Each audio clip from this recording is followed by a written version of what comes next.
बार हम सब मिले यहाँ पर एकत्रित हुए हैं भगवत गीता के श्लोकों के पठन के लिए। और आज हम अध्याय 10वें के श्लोक संख्या 6 से पुनः प्रारंभ करेंगे। तो प्रार्थना से शुरू करें। ओम श्री गणेशाय नमः, श्री गुरुभ्यो नमः, गुरुचरणारविंदाभ्यां नमः, नमो नमः श्री गुरुपादुकाभ्यां, श्री कृष्ण कृष्ण कृष्ण अच्युतानंत गोविंद, कृष्णाय वासुदेवाय देवकी नंदनाय च नंदगोपकुमाराय गोविंदाय नमो नमः, श्री राधा कृष्णाय नमो नमः। भगवद गीता अध्याय 10 श्लोक का नंबर 6।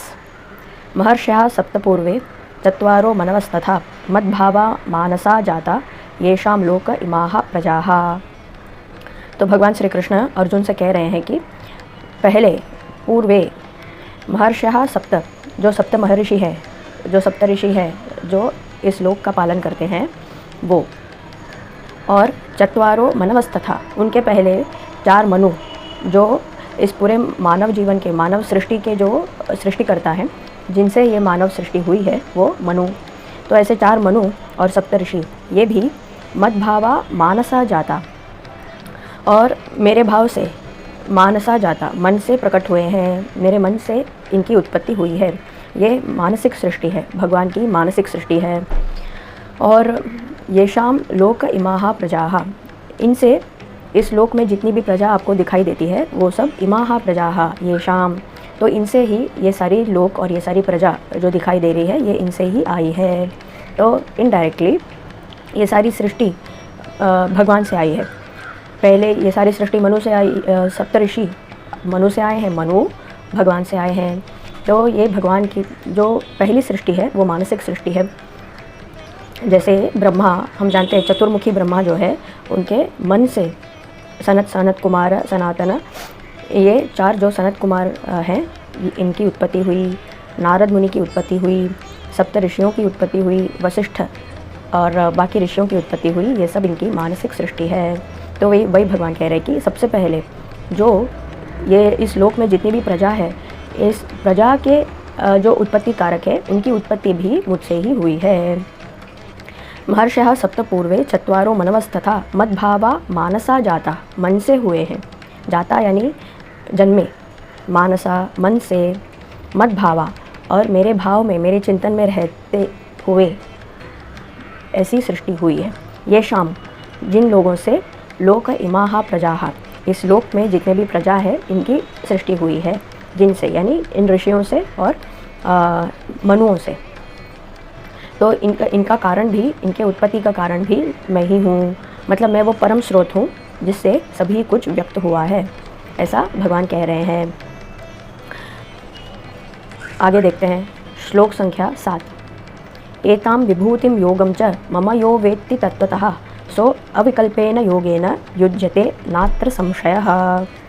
तो एतां विभूतिं योगम, तो ये जो विभूति योग है, यानी विभूति यानी क्या, इसको कैसे समझा जाए। तो किसी भी प्रकाश पुंज का या किसी एक बहुत ही पावरफुल एंटिटी का जो एक अंश रूप है वो विभूति है। और इसके तत्व को किस प्रकार से समझें, जैसे हम भगवान को परम चैतन्य कह रहे हैं, उस परम चैतन्य में एक कंपन उठा और वो एक स्पंदन उठा, तो वो स्पंदन जो है वो चैतन्य है, चित्त स्वरूप है, वो अंबिका है, शक्ति है। तो उसमें से फिर काल आया, काल के बाद जो है ये देश, जिसमें ये सारे लोक और सारी सृष्टि उपस्थित है, तो उसके लिए एक देश चाहिए, यानी स्पेस चाहिए। तो काल है, देश है, इसकी उत्पत्ति हुई। वैसे ही विभूतियों की उत्पत्ति हुई। विभूति क्या है? एक ट्रांसफॉर्म्ड एंटिटी। तो पहले सिर्फ घना चैतन्य था, उस घने चैतन्य में स्पंदन उठा। तो ये स्पंदन क्या है? एक वाइब्रेटरी फोर्स है। तो वो उसमें से नाद ब्रह्म, यानी कि एक साउंड फॉर्मेशन से पहले जो होता है वो, फिर जैसे हम संगीत की शुरुआत करते हैं नाद से, राइट? तो उसका कोई शब्द रूप नहीं होता, लेकिन एक आभास है शब्द का, अव्यक्त शब्द है जो, वो नाद है। तो उसमें से फिर शब्द निकले, वर्ण निकले, वर्ण से शब्द हुए, शब्द से फिर पद, वाक्य, फिर बाद में ये सारा समग्र जो सृष्टि है उसकी संरचना हुई। तो उसमें तो ये वाइब्रेशन से फिर अणु, अणु रूप में आए, तो अगर ये वाइब्रेशन कुछ काल तक उसी एक ही जगह पर स्थित रहते हैं तो वो अणु का रूप धारण कर लेते हैं। तो ऐसे भिन्न भिन्न प्रकार के अणु हुए और ये भिन्न भिन्न प्रकार के अणु अपने साथ जुड़ करके फिर बड़ी विभूति हुई, जो बड़े बड़े अणु हुए तो उसे विभूति कहते हैं। तो जो उस पोटेंसी को रखता है, कोई कार्य कुशलता या जो पावर, इनहेरेंट पावर को रखता है, जैसे अभी बहुत ही सरल शब्दों में विभूति का क्या अर्थ है? ऐश। जो भस्म हम धारण करते हैं उसको हम विभूति कहते हैं। तो उसमें वो है क्या? उसमें एलिमेंटल फॉर्म में जो वो व्यक्त रूप था उसका एलिमेंटल फॉर्म ही विभूति है, करेक्ट। जैसे वो कवड़ंग से मिलता है हमें विभूति, ऐश जलाने के बाद। इसका अर्थ क्या हुआ? किसी भी व्यक्त वस्तु को अगर हम जलाकर यानी उसके एलिमेंटल फॉर्म में लेकर आ जाते हैं तो वो, लेकिन उस एलिमेंटल फॉर्म में भी वो उस व्यक्त रूप का पोटेंसी और जो पावर, इनहेरेंट पावर है वो उसमें रहता है, उसी को हम विभूति कहते हैं। तो ये विभूति जो है, ये विभूति योगम। तो इस प्रकार से इस विभूति योग यानी किस प्रकार से भगवान ने अपने योग शक्ति से, सिर्फ और केवल हमारे कल्पना शक्ति से भगवान ने इन विभूतियों को प्रकट किया। उस विभूति योग के बारे में अगर हम समझ सके तो च मम यो वेत्ति तत्वतः, और च यानी कि और, यो वेत्ति मम तत्वतः, यो यानी यह, जो भी कोई व्यक्ति, इसमें स्त्री पुरुष नहीं, कोई भी, जो भी व्यक्ति वेत्ति जान लेता है, तत्वतः इस प्रकार से जो असल बात है, उस असल बात को जो समझ लेता है, सो वो व्यक्ति अविकल्पेन योगेन। अभी अविकल्प क्या है? विकल्प क्या है? ऑल्टरनेटिव, कोई ऑल्टरनेट होना, किसी वस्तु का एक ऑल्टरनेटिव होना, यह है विकल्प। तो अविकल्पेन, बिना किसी विकल्प के, योगेन यानी कोई विकल्प और कोई विकल्प नहीं है, केवल और केवल ये भगवान ही है। हम ये सारी सृष्टि में यानी मनुओं में, सप्तऋषियों में और मानवों में, वृक्ष लता पशुओं में और इस जगत में जो भी हमें दिखाई देता है उस सब में केवल और केवल उसी एक परम चैतन्य को हम देख पाते हैं, उस सोर्स को हम देख पाते हैं। तब अविकल्पेन, इसके अलावा दूसरा और कोई नहीं है। जब ये बात हमें समझ आ जाती है तो ये अविकल्प योग हो जाता है। अविकल्पेन योगेन युज्यते, इसमें वो बंध जाता है, इस योग में वो आ जाता है, इसमें बन जाता है। नात्र संशयः, और यहाँ पर कोई संशय नहीं है। इस अविकल्प योग में वो आ जाता है, इसमें कोई संशय नहीं है। एतां विभूतिं योगं च मम यो वेत्ति तत्वतः सो अविकल्पेन योगेन युज्यते नात्र संशयः।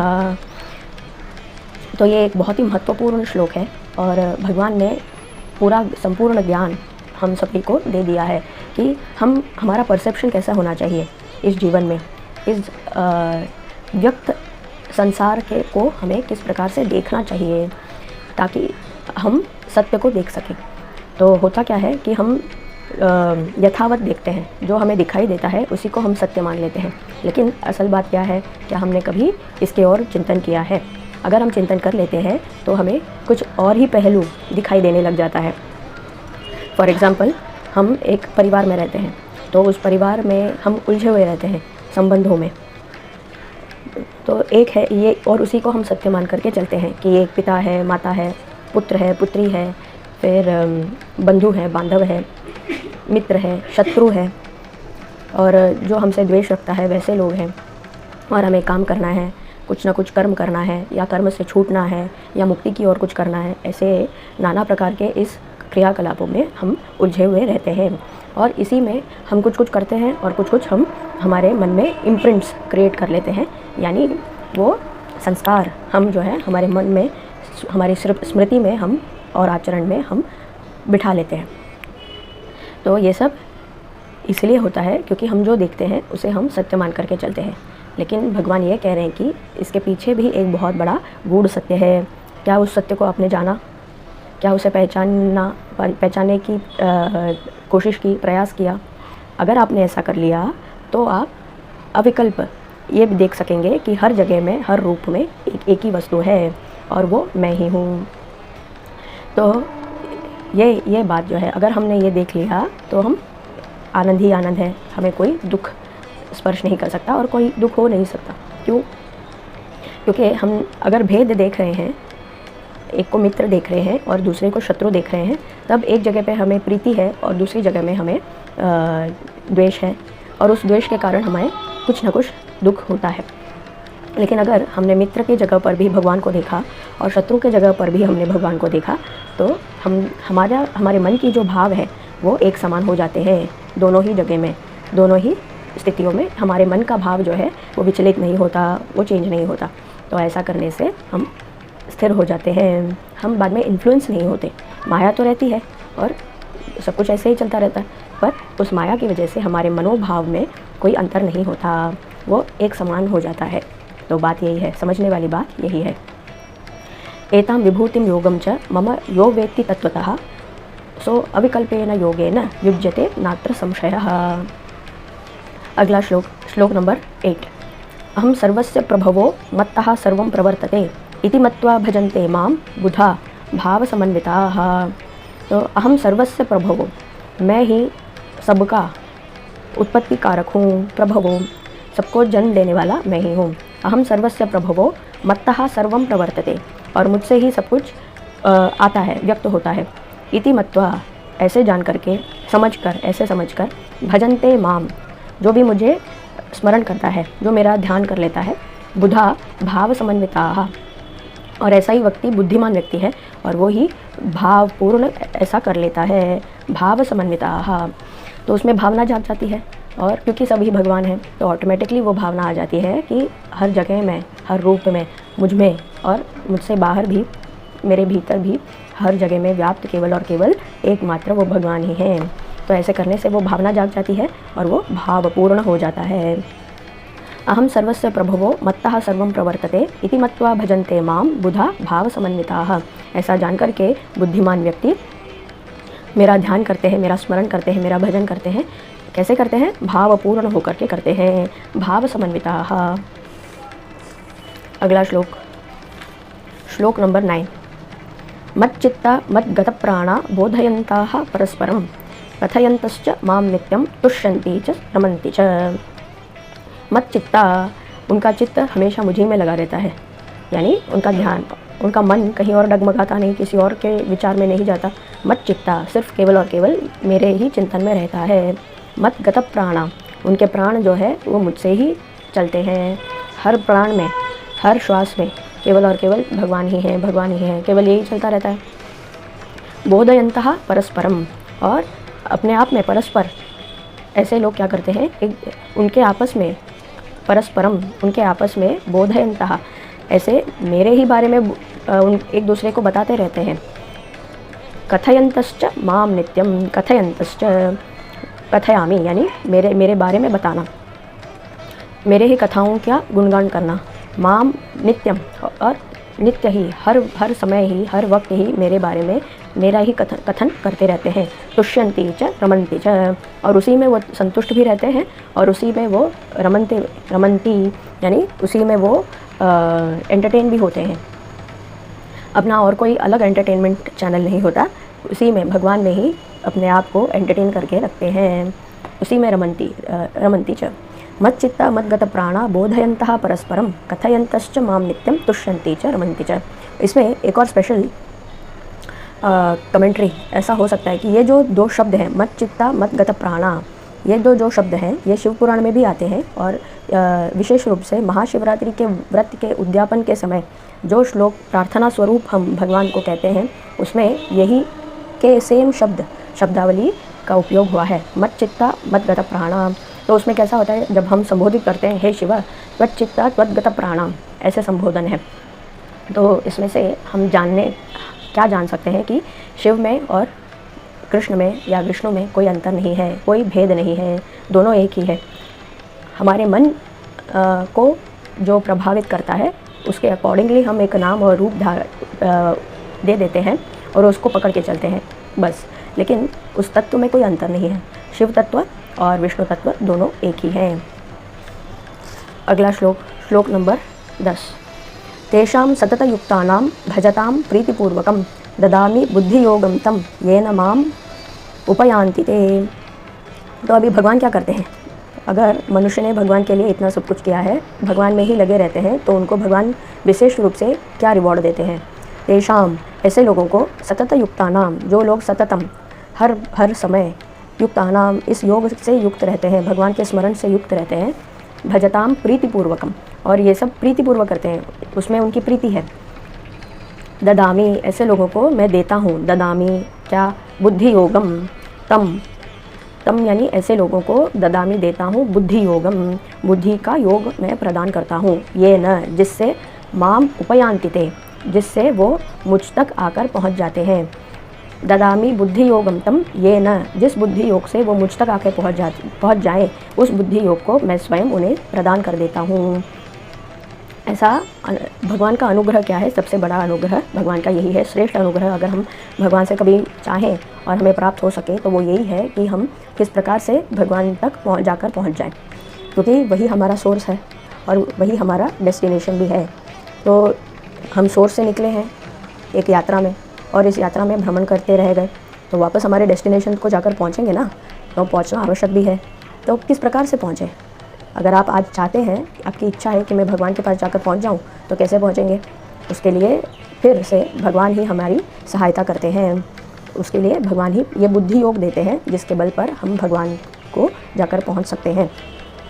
तो उसके लिए हमें क्या करना होगा? नित्य सततम योग युक्तम, पहले तो जानना पड़ेगा, समझना पड़ेगा कि ये विभूति योग क्या है, और फिर निरंतर उसका ध्यान करते रहेंगे अगर हम, तब हमें स्वयं भगवान अनुग्रह करते हैं बुद्धि योग, और उस बुद्धि योग के बल पर फिर हम भगवान तक जाकर के पहुंच जाते हैं।